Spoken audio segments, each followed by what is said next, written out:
Consommer local, consommer malien, le gouvernement appuie l'initiative. Une rencontre sur la promotion du label Mali a eu lieu aujourd'hui et elle a été présidée par le chef du gouvernement. Reprise ce jour des négociations entre l'UNTM et le gouvernement. Les 5 points de désaccord reviennent pour être réexaminés. La chronique santé de ce soir fait le point sur la nécessité des rappels de vaccins des enfants, plus que nécessaire parce qu'ils assurent l'immunisation contre un certain nombre de maladies. Mesdames, Messieurs, bonsoir et bienvenue dans ce journal. À 48 heures de l'ouverture du 7e Forum mondial de Davos, le président de la République, Ibrahim Boubacar Keïta, invité spécial de la rencontre, est arrivé aujourd'hui dans la ville chinoise de Tianjin qui accueille le forum. Avant ce rendez-vous économique, le chef de l'État aura demain mardi des entretiens avec plusieurs responsables d'entreprises chinoises avant de rencontrer les Maliens vivant en Chine. Nos envoyés spéciaux, Abdul Salam Bambara, Amadou Sankaré. C'est à 17h, heure locale, et 9h, heure de Bamako, que le président de la République, Ibrahim Boubacar Keïta, en compagnie de son épouse, est arrivé dans la ville portière chinoise de Tianjin. Invité spécial du 7e Forum économique mondial de Davos d'été, qui débute ce mercredi, le chef de l'État, en levée des rideaux à cette importante rencontre, aura des entretiens avec les opérateurs économiques chinois sur plusieurs secteurs intéressant la vie des deux pays. Cela représente beaucoup d'espoir pour notre pays. Nous souhaitons qu'à l'issue de ces rencontres-là, qu'on ait des éléments concrets, en tout cas, qui vont nous permettre d'aller vers la réalisation de ces projets-là. Ce sont des projets de développement dans les infrastructures, dans l'agriculture, mais également dans l'éducation qui seront discutés au cours des jours à venir. Vous savez, c'est un élément qui est essentiel pour le développement de notre économie. Nous sommes en manque cruel d'infrastructures au Mali et le panel sur lequel le président d'ailleurs va participer porte principalement sur ça. À la suite de cela, le président de la République rencontrera également les plus hautes autorités chinoises autour desquelles il y aura des discussions autour des questions bilatérales et de coopération entre le Mali et la République populaire de Chine. Notre coopération avec la Chine date depuis notre indépendance, notamment c'était surtout des relations d'État à État. Aujourd'hui, il faut qu'on essaie de revoir également les sources alternatives de financement de notre économie, qu'on aille au-delà des financements État à État vers des financements privés. Avec une population d'environ 20 millions d'habitants, la ville de Tianjin qui accueille cette rencontre constitue la plus importante zone urbaine en Chine continentale. Située à 120 km de Pékin, elle est dotée de grandes industries de transformation et de nouvelles technologies. Le Premier ministre, chef du gouvernement, Moussa Mara, est élu la semaine dernière en 4e région. Après la zone de Kémassina, le chef du gouvernement s'est rendu dans le cercle de Nyono où il a visité la coopérative des forgerons de l'office CAFON, le système de régulation du Fala de Molodo, avant de rencontrer les cadres et exploitants agricoles de Ndebougou. Envoyés spéciaux Tchemogo Sagara et Aruna Djara. Les populations de Koulambavere, Nyono, Molodo et Ndebougou sont sorties très massivement ce samedi pour accueillir le Premier ministre Moussa Mara et sa délégation. Il le fallait bien car le chef du gouvernement vient dans ces zones office du Niger pour non seulement superviser la campagne agricole en cours, faire le point des réalisations des projets et programmes, mais aussi écouter les préoccupations des producteurs et des cadres de l'office du Niger. Cette mission est une instruction du président de la République. Le chef de l'État, il a été élu pour rendre à notre pays sa fierté. Il a été élu pour rendre aux Maliens le bonheur auquel ils aspirent tant et qu'ils méritent. On ne peut pas rendre sa fierté au Mali si le Mali n'est pas autosuffisant alimentairement. On ne peut pas rendre sa fierté au Mali si la pauvreté n'est pas combattue pour que l'essentiel des populations maliennes veuillent rester au Mali. Et c'est en cela que le chef de l'État a fait de l'agriculture et de l'agro-industrie le pilier de son projet présidentiel. À Nyono, le chef du gouvernement a salué les notabilités, visité la coopérative des forgerons de l'Office du Niger CAFON et le système de régulation du Fala de Molodo au point B. À Ndebougou, c'est dans une salle archi-comble de l'office que Moussa Mara a rencontré les cadres, les responsables des organisations paysannes et les exploitants de l'office du Niger. Ces derniers ont salué le président Ibeka pour la subvention en intrants agricoles et l'attention particulière accordée à l'office du Niger. La pression foncière, la politique nationale des subventions sont entre autres les difficultés soulevées par les paysans. Dans sa réponse, le PDG de l'office, Ilyas Goro, a apporté des éclaircissements quant à la nouvelle vision de l'office. Il a été appuyé par son ministre de tutelle, Boukari Tireta. Le Premier ministre salue et demande à ce que l'office du Niger soit mis parmi les priorités de l'action gouvernementale. Le chef de l'État nous a demandé de nous assurer que la campagne à l'office du Niger se passe bien, que toutes les conditions sont réunies pour que les populations qui vivent dans l'office puissent vivre décemment de leur activité, que les projets qui sont en train d'être programmés, que ces projets sont bien étudiés, planifiés et qu'on puisse commencer à en voir les premiers aspects. Et qu'on puisse aussi enfin faire comprendre à l'ensemble des populations de la zone de l'office du Niger que l'État ne les a pas oubliés, l'État ne les oubliera pas. À l'office du Niger, dira son PDG, la campagne agricole présente un bon aspect. Le chef du gouvernement et sa délégation est également sillonné la zone officerie de Ségou, de Tienkono à Djoro. Le chef du gouvernement a visité des parcelles, rencontré les femmes de la coopérative des étuveuses de riz, Padi et les producteurs de la zone officerie Ségou. Nous retrouvons nos envoyés spéciaux. C'est par la visite des travaux d'aménagement de 1271 hectares en système de maîtrise totale de l'eau du casier de Tienkonou que le Premier ministre Moussa Mara a commencé sa visite en zone officerie Ségou, financée par la Banque islamique de développement et le gouvernement du Mali à hauteur de 14 985 millions de francs CFA. Les travaux de ce projet accusent du retard. Nous avons eu des discussions avec les entrepreneurs. Nous allons agir pour que les chantiers puissent avancer et pour que les chantiers puissent être satisfaisants le plus tôt possible. Et donc, nous demandons au ministre du Développement rural, au directeur de l'officerie, de faire en sorte que les marchés soient correctement exécutés par les entrepreneurs et que les règles soient respectées. Un entrepreneur qui n'est pas à la hauteur, n'a rien à faire sur notre chantier. Il faut en tirer toutes les conséquences appropriées. Nous demandons à l'Office par la même occasion de suivre particulièrement tous les chantiers du projet PADER-TKT.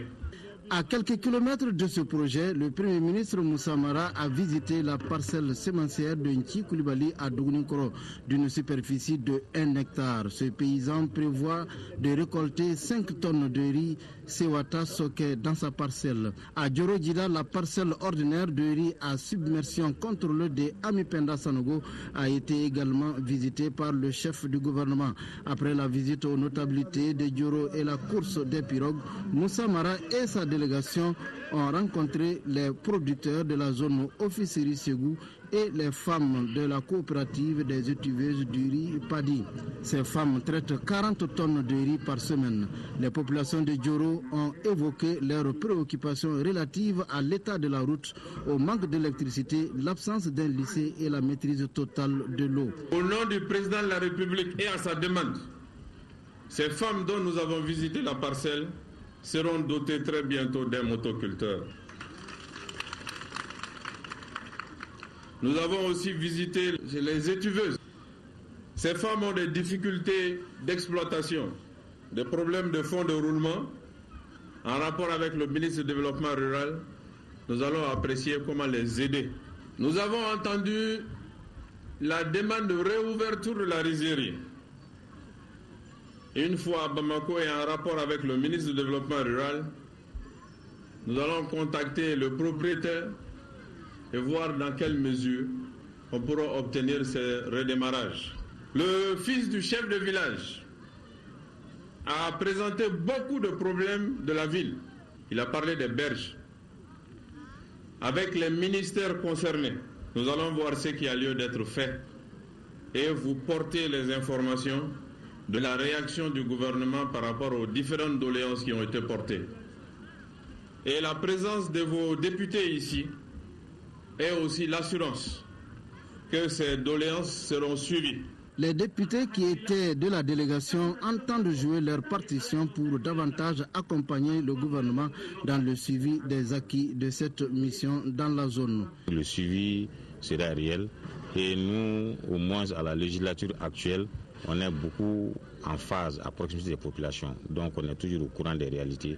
Donc le suivi ne posera pas de problème. Selon le directeur général de l'officerie Ségou Mamadou Kamara, l'installation précoce de l'hivernage et la réduction du prix des engrais subventionnés de 12 500 à 11 000 francs CFA, couplés aux efforts de l'encadrement technique et à la volonté des producteurs, présage d'une bonne campagne agricole 2014-2015. Le Premier ministre a regagné Bamako lundi. Il a eu à label Mali pour dire que le gouvernement malien reste plus que mobilisé pour la consommation des produits locaux. L'occasion a été donnée à l'Assemblée permanente des chambres de métiers APCM d'expliquer les dispositions prises par les artisans pour satisfaire des commandes publiques. Compte rendu chez Koumar Sangaré.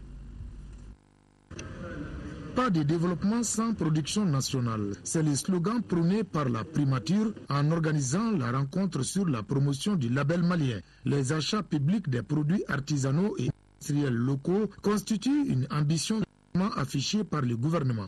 La production qualitative et quantitative est un défi majeur pour les pays en développement en particulier.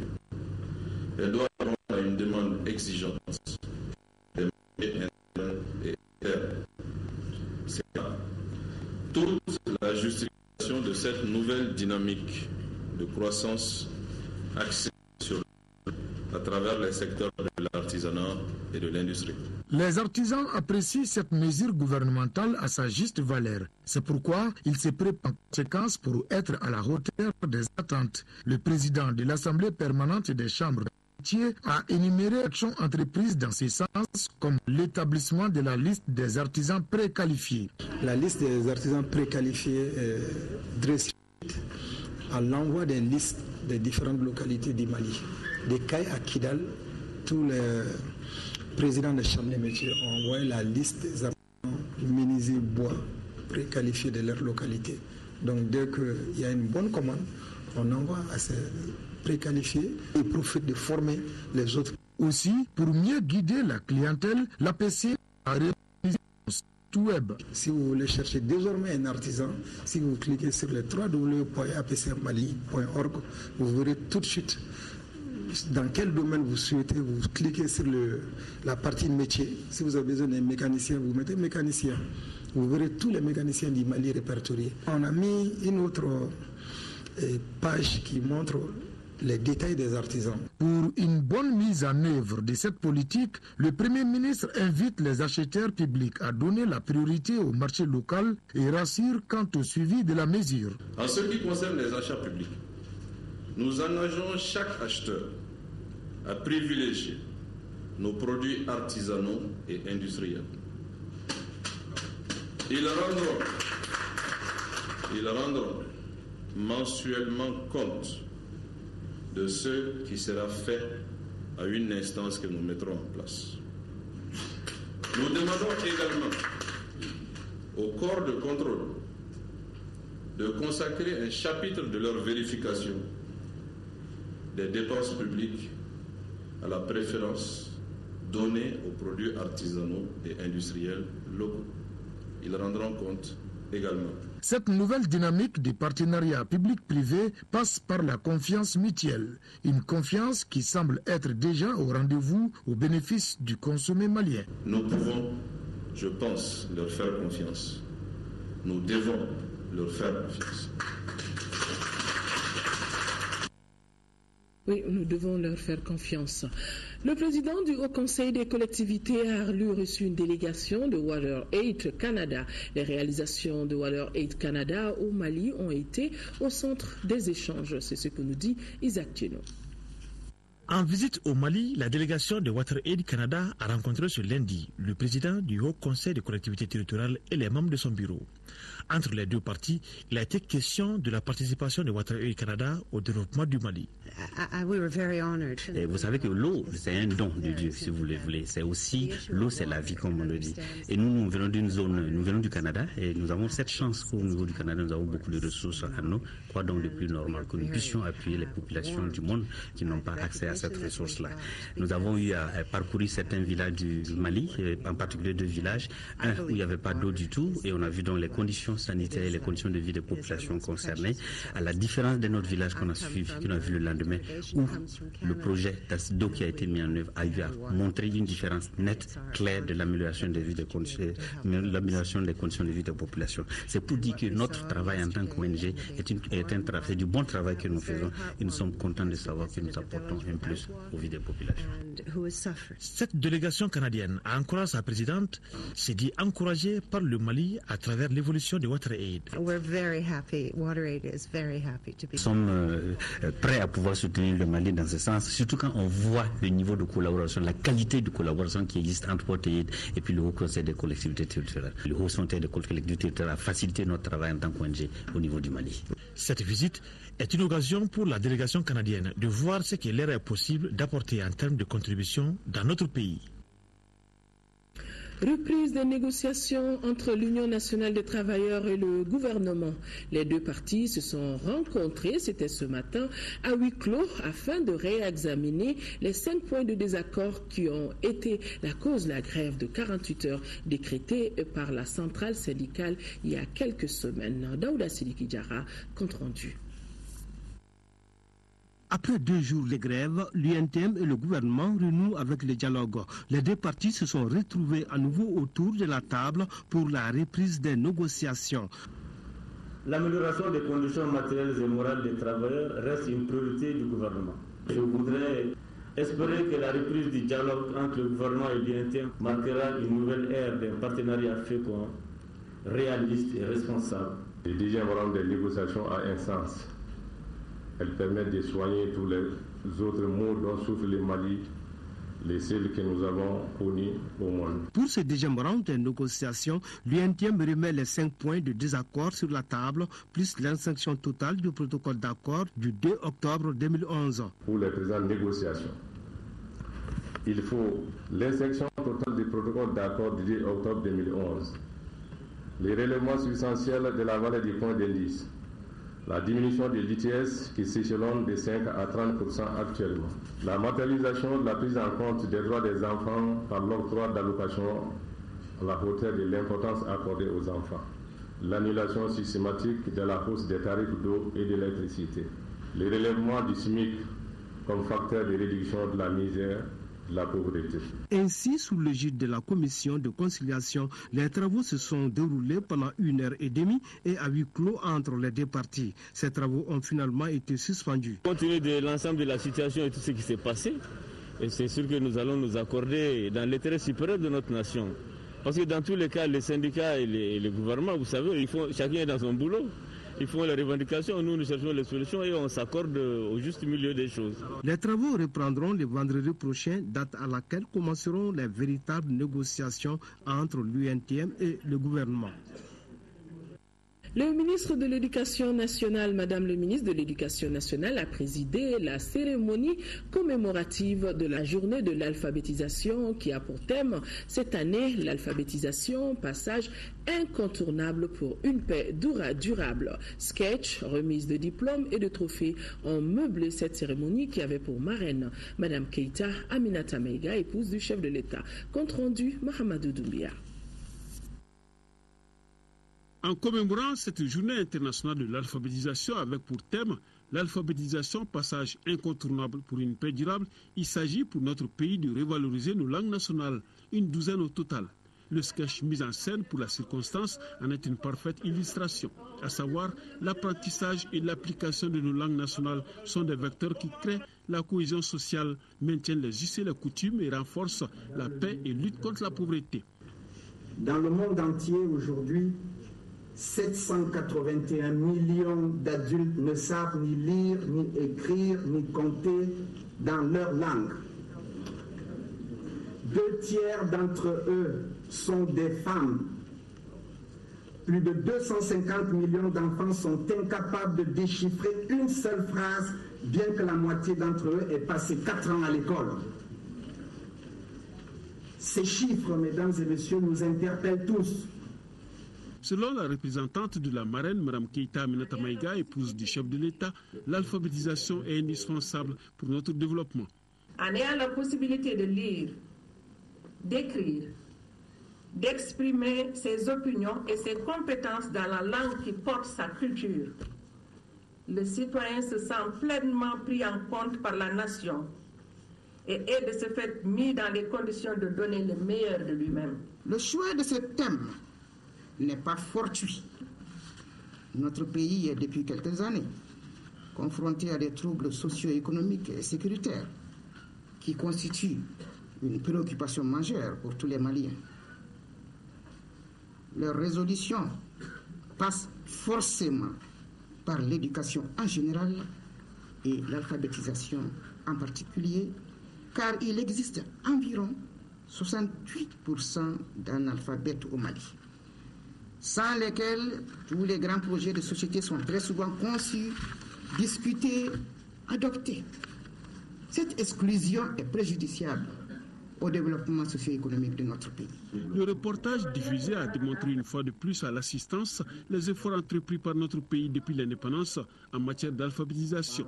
La question, c'est de faire en sorte que nous puissions être fiers d'utiliser nos langues comme langue de travail dans tous les domaines de la vie publique.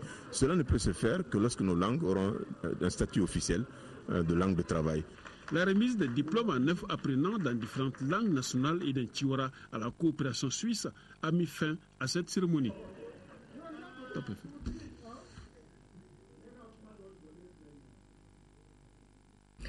Les épreuves du concours d'entrée à la fonction publique ont commencé ce matin et cela dans tous les centres du Mali. Ils sont plus de 25 000 candidats enregistrés pour les 1132 postes ouverts dans différents secteurs. Les candidats du monde rural et de l'assainissement sont les premiers à composer. Et le ministre en charge de la fonction publique a ouvert, lui, la première enveloppe. C'était en présence de notre reporter Boubacar Sissoko. Les examens du concours d'entrée à la fonction publique malienne ont démarré ce matin dans tous les centres à travers le Mali. Ce sont les candidats du monde rural et de l'assainissement qui ont ouvert le bal. Les épreuves techniques ont commencé à 8 heures devant le ministre du Travail, de la fonction publique et des relations avec les institutions. Tout le monde connaît les difficultés qu'il y a traditionnellement autour des examens dans notre pays. Nous nous sommes efforcés de renforcer le dispositif pour que ce soit effectivement des concours qui vont faire des sélections et qui vont être favorables aux meilleurs. Nous espérons vivement qu'il en sera ainsi. C'est pourquoi nous lançons un appel à l'ensemble de la population, parce que des corrections de la nature que nous avons engagées ont aussi besoin du soutien de tous. Parce que s'il n'y a pas d'acheteurs, il n'y a pas de vendeurs. Donc c'est un effort national que nous devons faire dans le cadre du redressement de notre pays. 25 668 candidats de toutes catégories et de tous corps confondus rivalisent pour les 1132 postes à pourboire.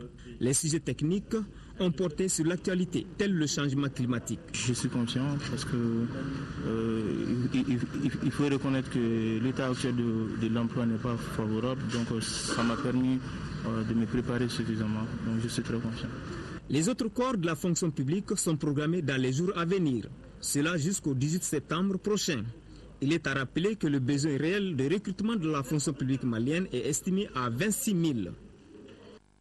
Le ministre des Maliens de l'extérieur s'est rendu dans certaines unités industrielles créées par la diaspora malienne. Le ministre Silla, par cette initiative, entend de soutenir ces fils du pays qui aspirent à un retour de leurs compétences, un engagement du président de la République pour encourager les Maliens à investir sans crainte pour le développement de notre pays. Mariam Sagara était présente. Parmi les 3 unités visitées par le ministre Silla figure une non fonctionnelle, la Somafil, à la cité UNICEF, appartenant à Elhadj Tanapo de la Côte d'Ivoire. Quand ça marchait en temps normal, on prenait plus de 100 personnes. On travaillait jour et nuit. Bon, on envoyait le fil partout. La visite du ministre, c'était un espoir pour nous parce qu'il faut que le ministre vraiment prenne en compte nos doléances. Il a vu les machines qui sont en panne. Bala Traoré, également installé en Côte d'Ivoire, investit dans l'imprimerie dans le quartier de Garantigui-Bougou à plus de 103 millions de francs CFA. Quant à Amakoita, à la zone industrielle, il traite des déchets plastiques de Bamako pour en faire des tuyaux, des gaines et divers.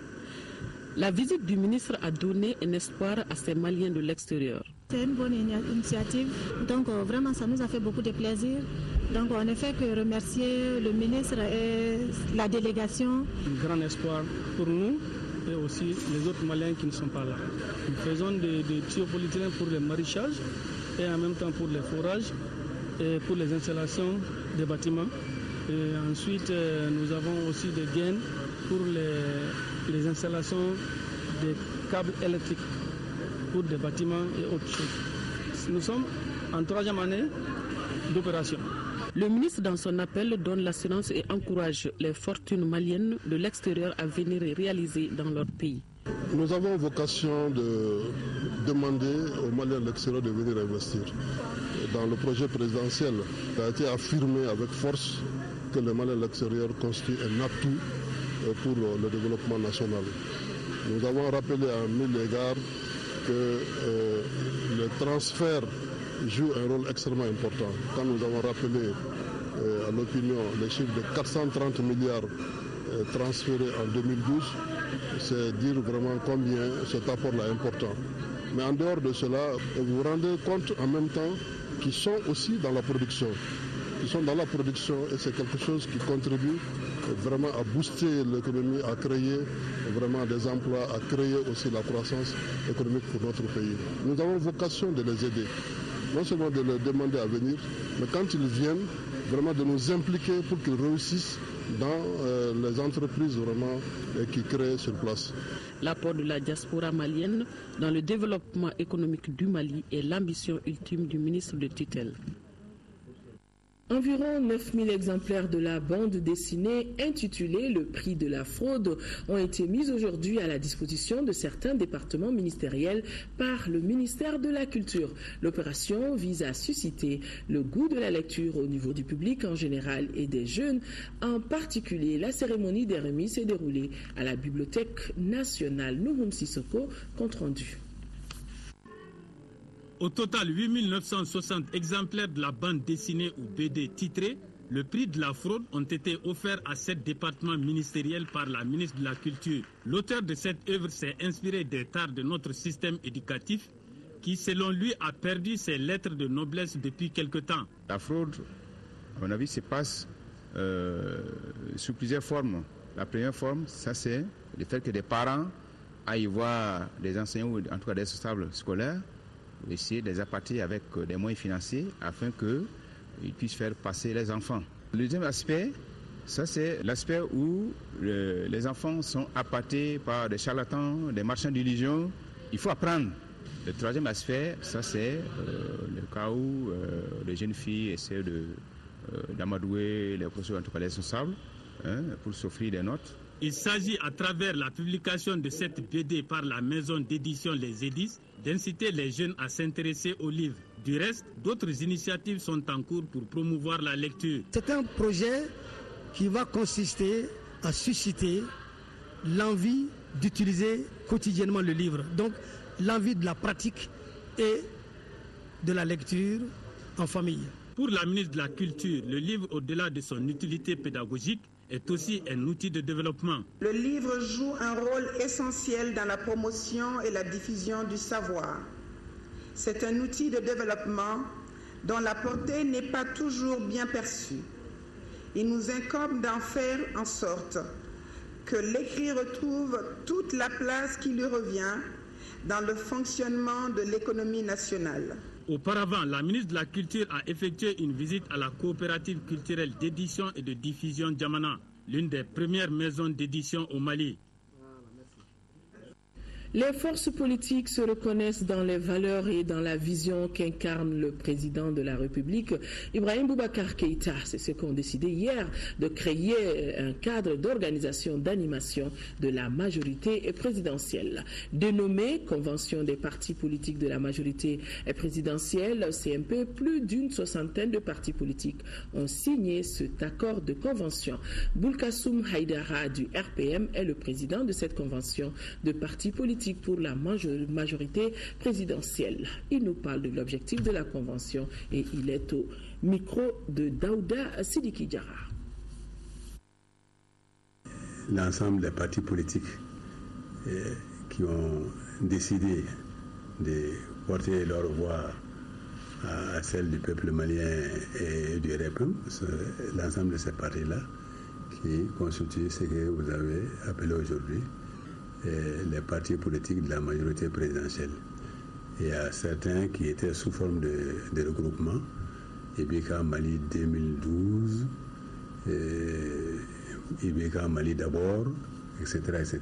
Il y avait même des organisations comme les Sabati et autres qui étaient parmi ceux qui ont apporté leur appui à l'élection présidentielle du président Ibrahim Boubacar Keïta. Il s'agit des partis politiques qui se reconnaissent aux valeurs et à la vision du président Ibrahim Boubacar Keïta et qui s'engagent à appliquer et à défendre son programme politique en toutes circonstances.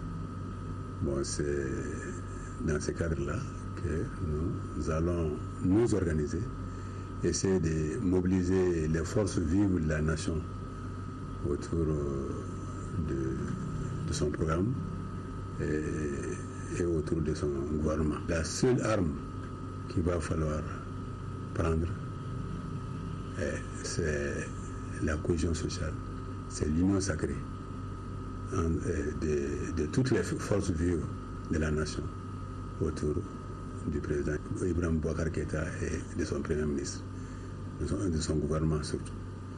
Bon, donc vous voyez que c'est à ces seules conditions que le peuple va bénéficier du respect de la communauté internationale. La situation est telle que, quel que soit l'âge du citoyen malien, il faut qu'il se mobilise au service de la nation.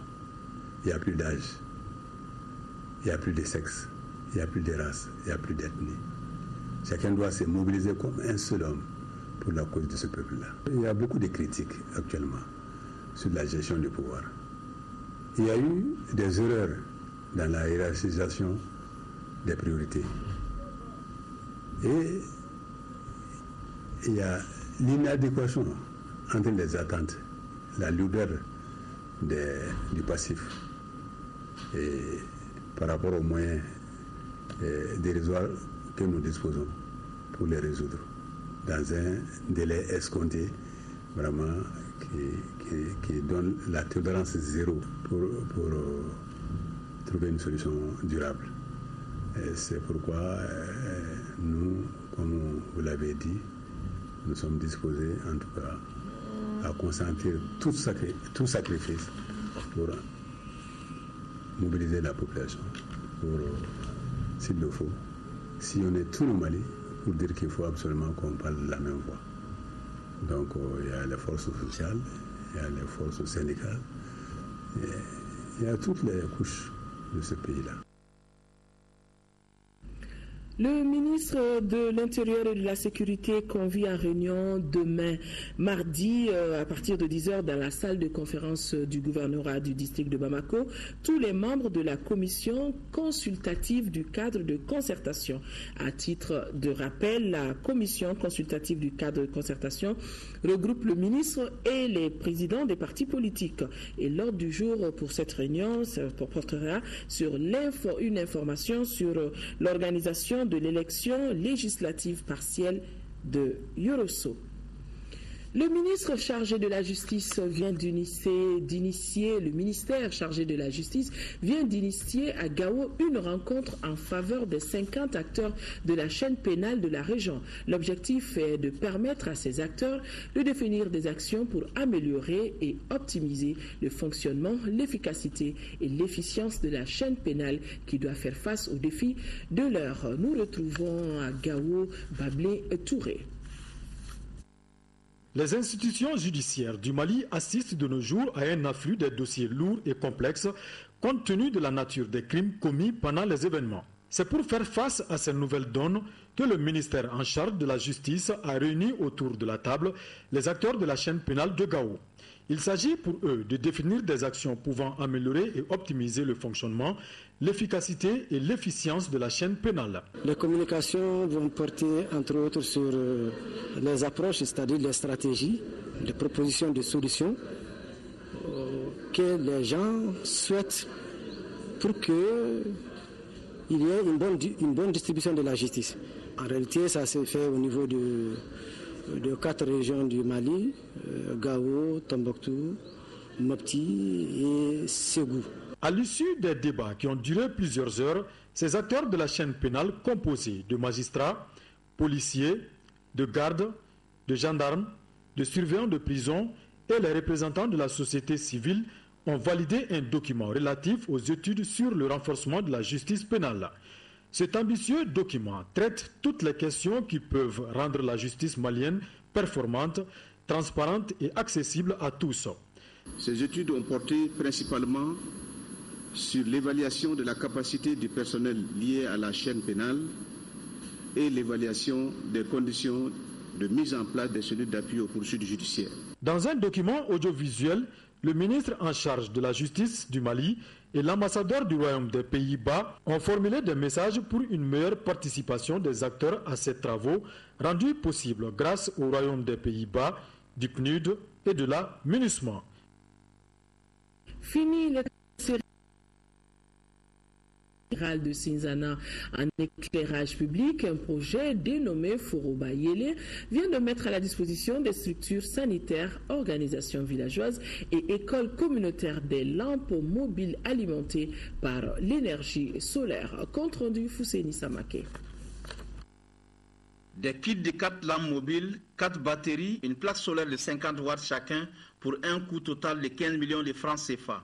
Cette réalisation du projet Foroba Yele permet de résoudre beaucoup de difficultés rencontrées par les populations de la commune de Cinzana en matière d'éclairage. Les bénéficiaires sont les CSCOM, les associations villageoises et établissements scolaires. L'association des femmes de Sanogola, première bénéficiaire de ces lampes mobiles, apprécie l'initiative de ces partenariats entre le projet Foroba Yele, l'Association pour le développement du Mali et la Fondation Elan Suisse.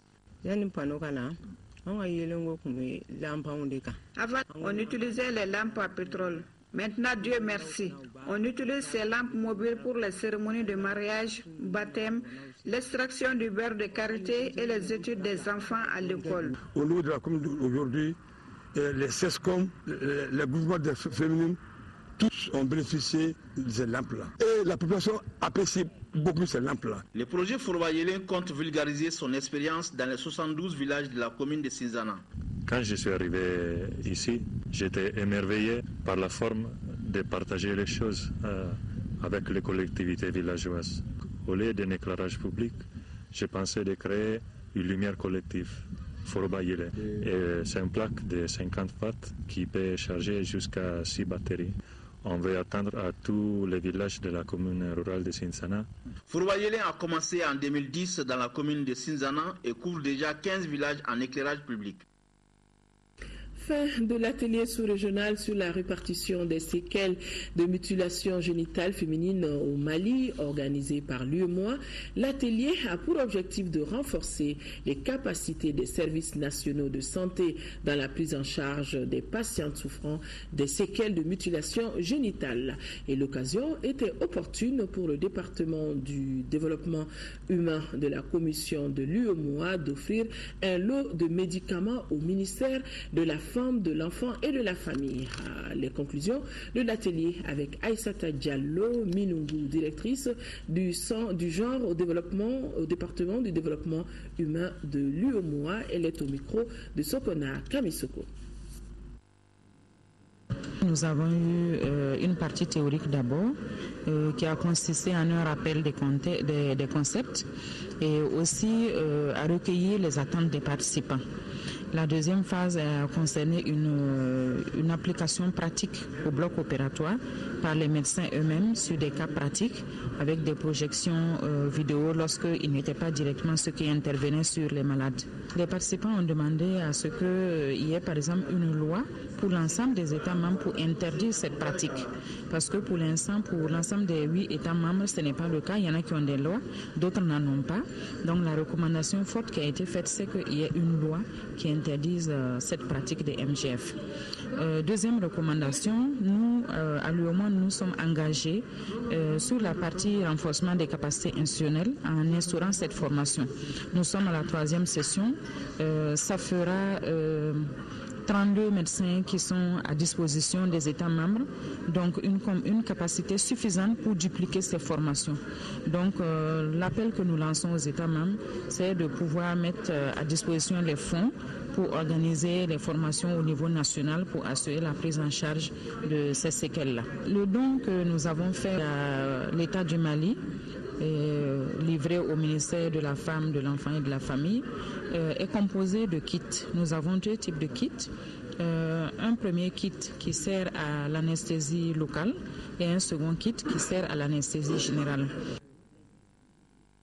La Société malienne de gynécologie obstétrique, SOMAGO, a procédé au lancement de la journée de dépistage du cancer du sein et du col de l'utérus au centre de santé communautaire de Bankoni. Cette activité va se dérouler dans 24 sites, dont les centres de santé de référence du district de Bamako, de Koulikoro, les hôpitaux de Kati et Bamako et les autres régions. Reportage Inaba. La maladie du cancer constitue aujourd'hui la première cause de mortalité dans le monde. Au Mali, elle occupe de plus en plus une place importante dans la morbidité et la mortalité. Pour cette 5e édition, la Société malienne de gynécologie obstétrique procède au dépistage gratuit du cancer du col de l'utérus et celui du sein. Sur les 500 000 nouveaux cas de cancer du col de l'utérus recensés chaque année dans le monde, 80% se produisent dans les pays en voie de développement, dont 75% diagnostiqués à un stade, hélas, très avancé. 200 000 à 250 000 femmes décèdent chaque année dans le monde des suites d'un cancer du col de l'utérus, soit un décès toutes les 2 minutes. C'est pourquoi le département de la santé mène une politique nationale de lutte contre le cancer soutenue par les partenaires techniques et financiers. Cette politique a abouti à la mise en œuvre d'un certain nombre d'actions, notamment la multiplication des sites de dépistage et la gratuité de la chimiothérapie. Les activités de dépistage ont démarré en 2009 à travers un projet financé par l'Organisation mondiale de la santé. Le département de la santé, dans sa politique de lutte contre les cancers, s'est donné comme objectif de réduire de 30% la mortalité et la morbidité liées au cancer d'ici l'an 2020. Le cancer du col de l'utérus et le cancer du sein y compris. Selon les sources de l'Institut national de recherche en santé publique, 60% des femmes atteintes de cancer de sein décèdent en Afrique, contre 20% en Europe. Raison évoquée, le diagnostic tardif. Nous sommes lundi et la chronique santé évoque aujourd'hui la nécessité de rappel de vaccins que nous faisons à nos enfants pour leur assurer l'immunisation contre un certain nombre de maladies. Au Mali, 3 milliards de francs CFA pour protéger la petite enfance contre 11 maladies évitables par la vaccination. Mais nombreux sont ceux qui ne pensent pas à faire le rappel. Focus Santé, une réalisation de Tissera Emmanuel Dambélé.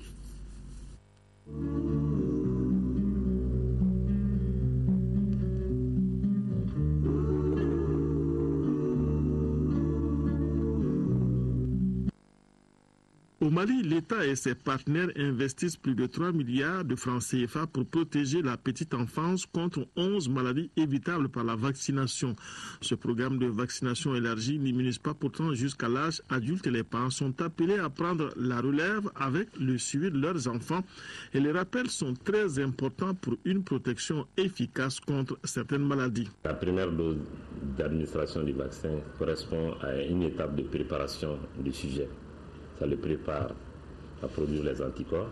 La deuxième dose assure une protection dite efficace et la troisième dose est dite nécessaire.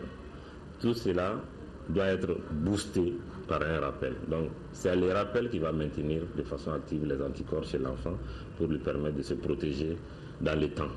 Le rappel, c'est vraiment dans le temps. Donc de 0 à 9 mois, on le prépare, on assure une efficacité sur le plan protection immunitaire, on fait une dose nécessaire pour entretenir cette protection efficace, mais pour maintenir de façon pérenne l'immunité, il faut penser à faire des rappels. Un enfant qui n'a pas suivi ces rappels de vaccination est un enfant qui est insuffisamment protégé. Les parents s'arrangent-ils à mettre le carnet de vaccination de leurs enfants à jour après les 9 mois du PEV? La question suscite diverses réactions dans les rues de Bamako. Je n'ai jamais eu l'idée même de faire passer. Chez nous, les Maliens, quand même, quand on est en bonne santé, quand même, on dit que tout va bien, alors que réellement, ça ne va pas. Vraiment, je ne suis pas au courant. On ne nous a pas dit cela. Nous ne respectons que les campagnes de vaccination annoncées à la télévision ou à la radio. Moi, j'ai eu la chance, ma femme, elle est médecin. Chaque fois, je le conseille. Il y a des vaccinations, même en dehors de ce que l'État amène. Si possible, il faut payer et vacciner. On est prêt à le faire. Vous achetez souvent en pharmacie? Oui, souvent en pharmacie. On achète, on amène dans les centres de santé qui, à leur tour, vaccinent les enfants. Finalement, seule une frange de parents s'assure que la vaccination de leurs enfants est à jour. Si les spécialistes ne se lassent pas de le répéter, certains citoyens évoquent le manque de moyens face à ce qu'ils appellent de nouvelles charges. N'empêche, certains vaccins sont fortement conseillés. Après 1 an, par exemple, on doit penser à faire un rappel contre le tétanos, par exemple. Souvent, il y a beaucoup de personnes qui sont gênées quand les enfants font des traumatismes entre 1 et 5 ans. On se demande, est-ce qu'il faut faire le séromatite tétanique ou est-ce qu'il faut forcément vacciner l'enfant? Là, cette question pouvait être résolue en amont si cet enfant avait suivi un rappel, sa dose de rappel. Donc après 1 an, un rappel est nécessaire pour un certain nombre de vaccins. Après 5 ans, un rappel est nécessaire et même à 10 ans, voire à l'adolescence, on doit faire des rappels pour certains nombres de vaccins. Donc il y a le tétanos par rapport à ces vaccins, il y a la diphtérie qu'on peut citer aussi comme exemple, comme des vaccins qu'on peut préconiser comme des vaccinations, des rappels à faire. Certaines professions et tranches d'âge en ont plus besoin. Le personnel de santé doit se protéger par exemple contre l'hépatite B, d'ailleurs tout le monde. Il y a aussi des professions à risque, comme chez les jeunes garçons qui font des apprentis menuisiers métalliques, par exemple. Il faut les faire le vaccin contre le tétanos, et faire surtout les rappels pour ne pas avoir à traiter un cas de tétanos chez un adulte, chez un adolescent. Il y a aussi les jeunes filles avant le mariage ou pendant la phase active par rapport à la conception, on conseille souvent de vérifier leur statut pour se rassurer que ces filles sont vraiment protégées. Si au Mali, un enfant sur 4 n'a pas tous les vaccins gratuits offerts par l'État, l'effort de faire des rappels à ses frais pourrait être moins de se rattraper et de garder son enfant en bonne santé.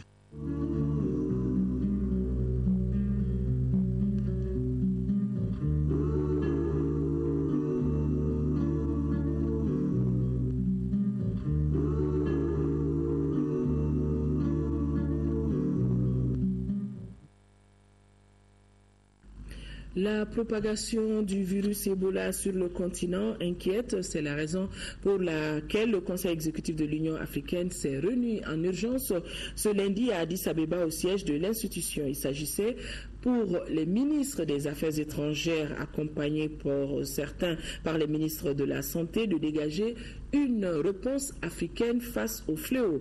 Au terme de plusieurs heures d'échanges, les ministres ont convenu de la nécessité d'aider les pays touchés par l'épidémie, recommandent une solidarité plus accrue entre les États tout en évitant la stigmatisation. La réunion a demandé aux États membres à lever d'urgence les mesures de restriction, notamment les fermetures de frontières et les restrictions de voyage qui frappent les ressortissants des pays touchés. Le ministre de la Santé, notre ministre Ousmane Koné, qui conduisait la délégation, est intervenu pour demander qu'une attention soit accordée aux pays qui font frontière avec les zones affectées. Ousmane Koné a profité de l'occasion pour annoncer l'expérimentation le mois prochain d'un vaccin ici au Mali en collaboration avec l'Université de Maryland aux États-Unis. Nous reviendrons plus en détail dans nos éditions de demain avec Alassane Djombélé depuis Addis Abeba. Une page noire dans ce journal, la presse malienne est en deuil. Mohamed Souda Yatara, qu'on appelle affectueusement Souda ou Yat, a tiré sa révérence. C'était samedi dernier à l'âge de 58 ans.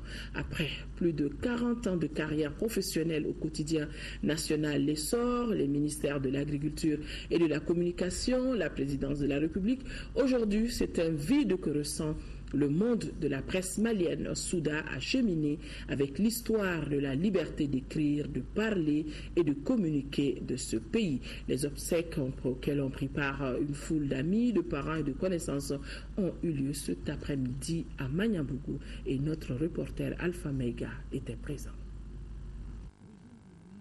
Ici repose pour l'éternité Yat pour certains, Souda pour d'autres. Mais de son état civil, c'est Mohamed Souda Yatara. Parents, amis et connaissances l'ont accompagné ce jour en sa dernière demeure. Un grand frère, un père qui a rendu l'âme brusquement. C'est triste. C'est une perte énorme pour le parti Adema. C'est une perte pour la commune 6. Le Mali a perdu une valeur morale, une valeur intellectuelle, en un mot, une très grande valeur humaine. Natif de Menaka, Mohamed Souda Yatara est décédé à l'âge de 58 ans et reste un journaliste remarquable après plus de 40 années de carrière professionnelle. Souda a animé toutes les étapes de l'évolution de la presse malienne. Il s'est révélé un farouche pionnier qui a commandé les premiers pas de la jeune génération de journalistes maliens. C'est un grand journaliste qui avait une très belle plume, qui écrivait bien, et des écrits divers sur beaucoup de sujets. Ces hommes, ces femmes réunis, bref, ce monde pour se souvenir de son altruisme qui fait de lui le journaliste, l'homme consensuel, qu'on mettait toujours devant pour conduire commission technique et fora de la presse malienne. Yat usait de ses qualités pour mettre d'accord toutes les organisations professionnelles de la presse. Yatara, avant de devenir un homme de bureau, c'était d'abord un homme de terrain qui avait beaucoup de talent et qui était très respecté dans la profession. En fait, Yatara, c'est plus tard, quand les gens vont travailler sur l'histoire de certaines périodes du Mali, les gens vont se référer sur les articles qui ont été écrits à l'époque. Et ce sera le témoignage vivant de ce que les gens ont vécu à un moment donné de l'histoire de ce pays. Nous nous sommes tous les deux retrouvés à Koulouba, à la présidence de la République, dans les années 2008 jusqu'à 2013.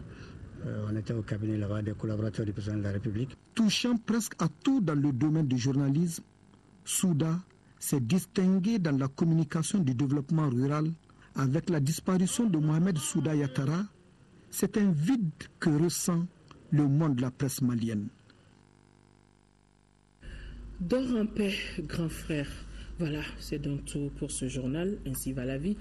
Merci d'avoir suivi ce journal. Demain, 10h, 13h, une présentation de Kadiatou Koné. Et je me ferai le plaisir d'être là, Inch'Allah, pour les éditions du soir. Excellente nuit à tous. Au revoir.